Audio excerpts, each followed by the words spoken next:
আমরা যারা ফেসবুকিং করি আমাদের মনে রাখতে হবে ফেসবুক প্রতিযোগিতার জায়গা নয়, ফেসবুক সহযোগিতার জায়গা। আপনি যদি ফেসবুকিংকে প্রতিযোগিতার জায়গা ভাবেন তাহলে আপনি সফলতা পাবেন না। আর আপনি যদি ফেসবুকিংটাকে ভালোবাসার জায়গা, সহযোগিতার জায়গা ভাবেন তাহলে নিঃসন্দেহে আপনি সফলতা পাবেন। মনে রাখবেন এই প্ল্যাটফর্মে আপনি যতটা ভালোবাসা দেবেন সুদসহ তার দ্বিগুণ পরিমাণ আপনি ফেরত পাবেন। তাই হিংসা করার দরকার নাই, অহংকার করার দরকার নাই। নিঃস্বার্থভাবে ভালোবাসা দিয়ে একে অপরের পাশে থাকুন। সবার সাথে হৃদ্রতা অথবা সুসম্পর্ক গড়ে তুলুন। আপনি যদি সবার সাথে হৃদ্রতা গড়ে তুলতে পারেন, সুসম্পর্ক গড়ে তুলতে পারবেন, দেখবেন দুর্দিনে এই সব মানুষগুলো আপনার পাশে আছে।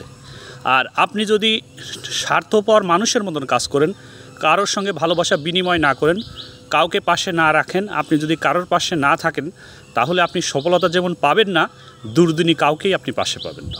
হয়তো আপনার ভিডিও একটা ভাইরাল হয়ে গেল, কিন্তু সেই ভিডিওর জন্য আপনি সামান্য আগালেন, কিন্তু ভাইরাল হলেই পেজ বা প্রোফাইল কিন্তু দাঁড়ায় না।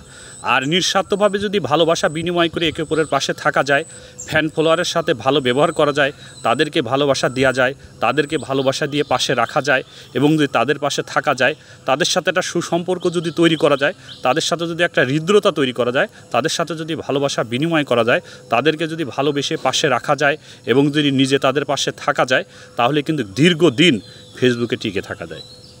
আপনি দ্রুত গতিতে আসলেন, দ্রুত গতিতে ফেরত গেলেন, সেটাকে কিন্তু সফলতা বলে না। আপনি আস্তে আস্তে ডে বাই ডে সুন্দর করে কাজ করতে হবে, সফলতার জন্য চেষ্টা করতে হবে। আপনি যতটা সফলতা পাওয়ার চেষ্টা করবেন আপনি কিন্তু ততটাই এগিয়ে যেতে পারবেন। তাই হিংসা করার দরকার নাই, অহংকার করার দরকার নাই, স্বার্থপর মানুষের মতন কাজ করার দরকার নেই। শুধু ভালোবাসা বিনিময় করুন, ভালো মানের কন্টেন্ট তৈরি করুন, ফেসবুকের গাইডলাইন মেনে কাজ করুন। আমরা অনেকেই আছি ফেসবুকের গাইডলাইন কি সেটাই জানি না।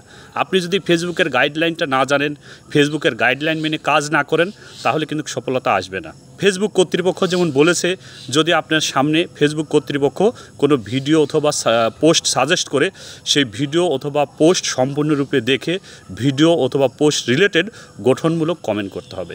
মানুষের ভিডিও যেমন ভাইরাল হয়, আপনার কমেন্টটাও কিন্তু যদি গঠনমূলক হয় ভাইরাল হতে পারে। তাই আপনি যখনই কমেন্ট করবেন সবসময় একই জাতীয় কমেন্ট করবেন না, গতানুগতিক করবেন না। স্পেশালি কিছু কমেন্ট করবেন, সুন্দর সুন্দর কিছু কমেন্ট করবেন। একজনকে যে কমেন্ট করবেন আরেকজনকে সে কমেন্ট করবেন না। অবশ্যই কমেন্টের মধ্যে একটু ভেরিয়েশন নিয়ে আসবেন, হৃদ্রতা তৈরি করবেন, ভালোবাসা বিনিময় করবেন, সুন্দর কন্টেন্ট তৈরি করবেন, বেশি বেশি করে সময় দেবেন। আপনাকে কেউ কমেন্ট করলে যত দ্রুত সম্ভব রিপ্লাই দেওয়ার চেষ্টা করবেন। আপনি যদি প্রতিদিন নিম্নত 50 থেকে 60টা কমেন্ট মানুষকে করতে পারেন, দেখবেন সেই কমেন্ট ধরে আপনার অনেক ফলোয়ার বৃদ্ধি পাচ্ছে, এঙ্গেজমেন্ট বৃদ্ধি পাচ্ছে, আপনার পেজের রিচ বৃদ্ধি পাচ্ছে। সবাই ভালো থাকবেন, সুস্থ থাকবেন। আল্লাহ হাফেজ।